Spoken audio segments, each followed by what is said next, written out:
Have you seen this thing? It looks like it flew straight out of a Hollywood blockbuster and right into a military strategy meeting. We're talking about China's wild new concept, the Luanniao space carrier. It is so ambitious, so out there, that it has everyone asking the same question. Is this the real future of warfare, or is it just a seriously impressive piece of propaganda? Okay, let's just dive right in.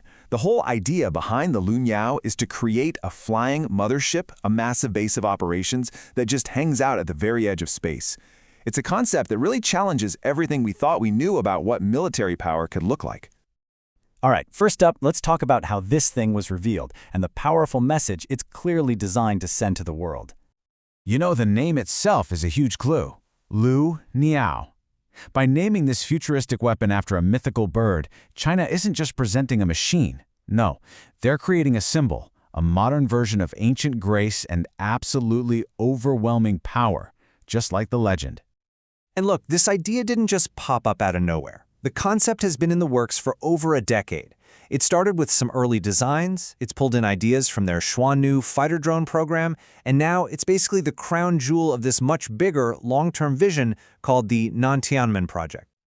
The second that concept video hit the internet, everyone said the same thing. It looks exactly like an Imperial Star Destroyer from Star Wars. And they're not wrong.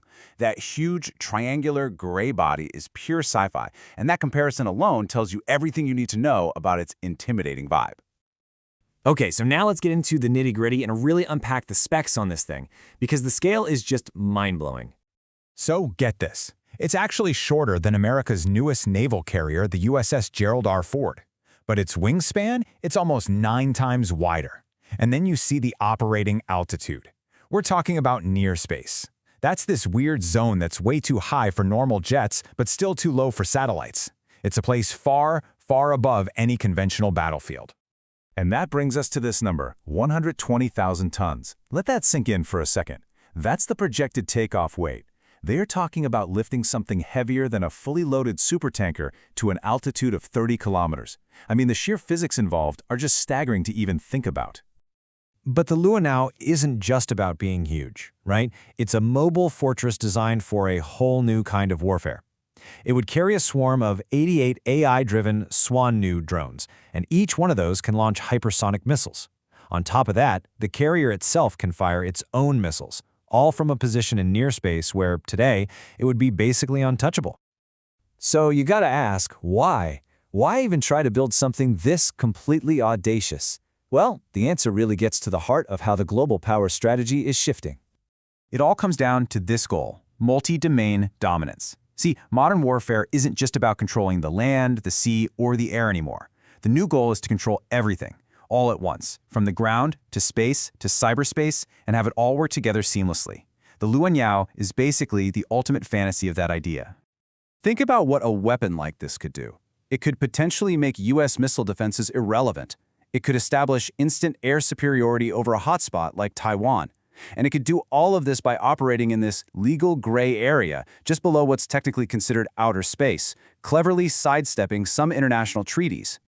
Okay, we've seen the incredible sci-fi vision. Now it's time to bring ourselves back down to Earth and hear what the aerospace and security experts have to say about all this. And this is the billion or maybe even trillion-dollar question, isn't it? The concept is absolutely stunning, but is it even remotely feasible with today's technology, or even the tech we expect in the near future? Let's see what the analysts think. This quote from analyst Heinrich Kreft is pretty blunt, and frankly, a lot of experts feel the same way. The thinking is that the Luanniao might be less of a genuine engineering plan and more of a strategic power move, a kind of psychological warfare designed to make potential rivals really, really nervous. I mean, analysts point to these 4 colossal, mountain-sized challenges. 1, how do you even power it? 2, how could you possibly pay for it? 3, what materials can even survive in that environment? And 4, what kind of engine could keep that thing in the air? Right now, we don't have good answers to any of those questions. And this is where you see a huge disconnect. Chinese state media is floating a timeline of 20 to 30 years. But Western analysts are quick to point out that China is still probably a decade or more away from just mastering the basic reusable rocket technology, think SpaceX's Starship, that you would absolutely need as step 1 for a project like this. So here's the thing. Whether the Luanniao ever actually takes flight or not, The idea of it, the concept alone, is already making a huge impact. It's forcing a global conversation about what the future of war is going to look like. This whole project could really lead us down two very different paths. If China somehow pulls this off, it completely changes the game. Near space becomes the ultimate high ground. But if it fails, it's going to go down in history as a massive example of military ambition getting way ahead of what technology can actually do. But no matter which way this goes, one thing is absolutely crystal clear. Concepts like the Luanniao are a giant blinking sign that the era of treating space like a peaceful, neutral frontier, well, that era is over. Space is rapidly becoming the next great battlefield. And that leaves us with the ultimate question. Is this a real plan to build a superweapon that could dominate the 21st century? Or is it a brilliant piece of propaganda, a vision so intimidating that it could shape global politics just by existing as an idea? The answer to that is probably going to define the next few decades.